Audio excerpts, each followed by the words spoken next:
Hello YouTube, this is Pt.1 here. I'd like to start out by thanking everybody for joining me this evening and watching my video. Tonight I'd like to talk about my bug out bag and its contents.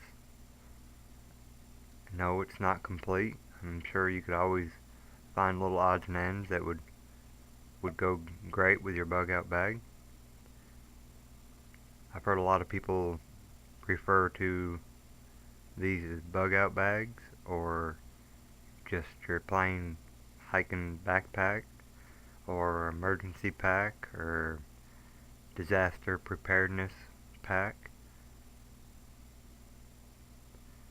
A lot of different people call it different things, but I'm just going to refer to it as my bug out bag. This is my bag that I put together with a lot of survival tools in there that I believe would help me in the event of a emergency or say natural disaster or economic collapse and something happened and I had to leave my home. And this would be the bag that I would grab and go. So I hope y'all enjoy. This is an internal frame backpack. This is a Remington. Wasn't very expensive. I think I give $30 for it. It's well worth the money.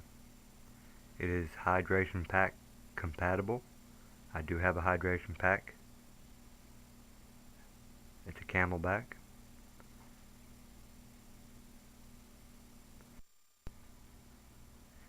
I've decided to just go ahead and empty all of my outside pouches, uh, the ones on both sides, the storage for the knife and lights, and the top. I'll go ahead and put this in two parts. This first part will be all the stuff on my outer pockets, and then I'll get to the stuff on the inside here in just a moment. But this here's what I carry. First off, we're going to start over here with health and sanitation. I've got sunblock, toilet paper, hand sanitizer, baby powder, and we got some pain relief tablets. And next up we have some hand warmers. And I carry a little pocket Bible.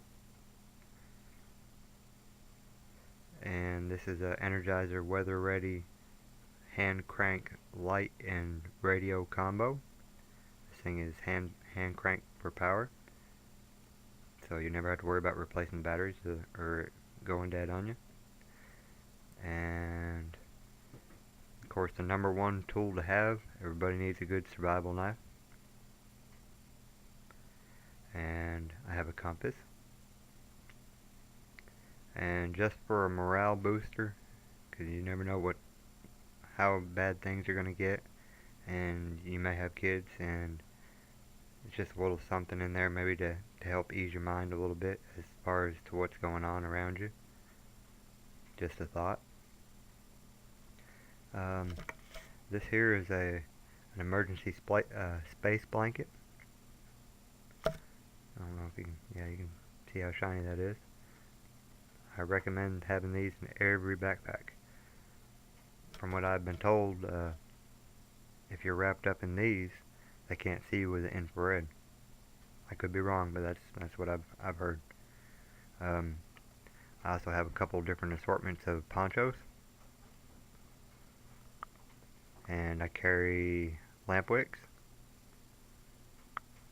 some dental floss, possibly for some. Well, it's got a wax coating, so it's already treated, so it ought to last a long time. A lot of times with string, it gets old, it gets real brittle and breaks. These right here you could use for emergency sewing, really cheap.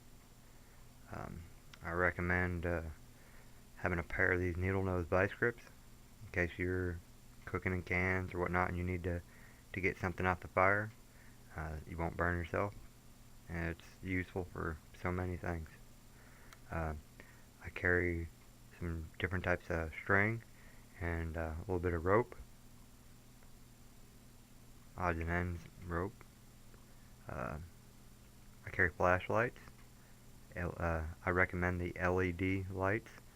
You get a good bright light, and the batteries last for quite a while, and with spare batteries for them.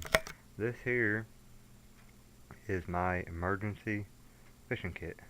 I've got hooks, bobbers, sinkers, big sewing needles, uh, swivels.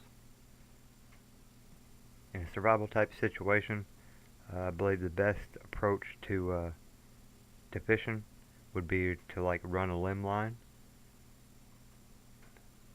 where you tie the string to a line, put the hook on it, and bait it, throw it out, come back in a couple hours and check it.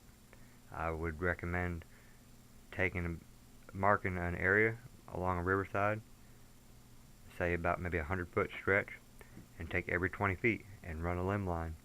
And you're better off if you run 5 limb lines every 20 feet, one limb line every 20 feet, you'll have 5 times the chance of catching a fish.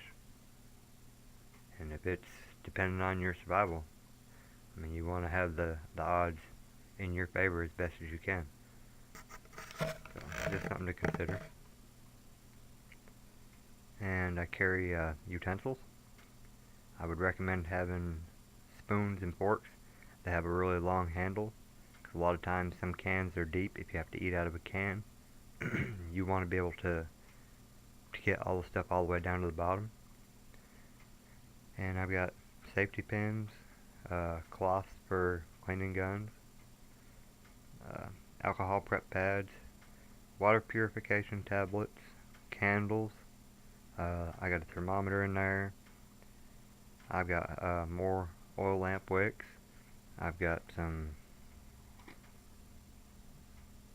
flint for Zippos. You never know. And I also have this here. It's called a body alarm.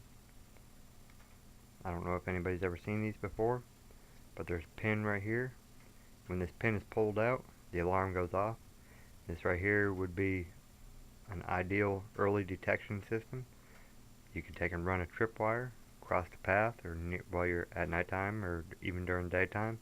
This can be heard. It puts out a pretty loud sound. So there's people sleeping, or else I'd demonstrate it for you right now. But just an idea. If you have anything similar to, I'd just like to remind everybody to cherish your friends and your family, because what you have today might not be here tomorrow. Y'all take care, be safe, and God bless. Thanks for watching.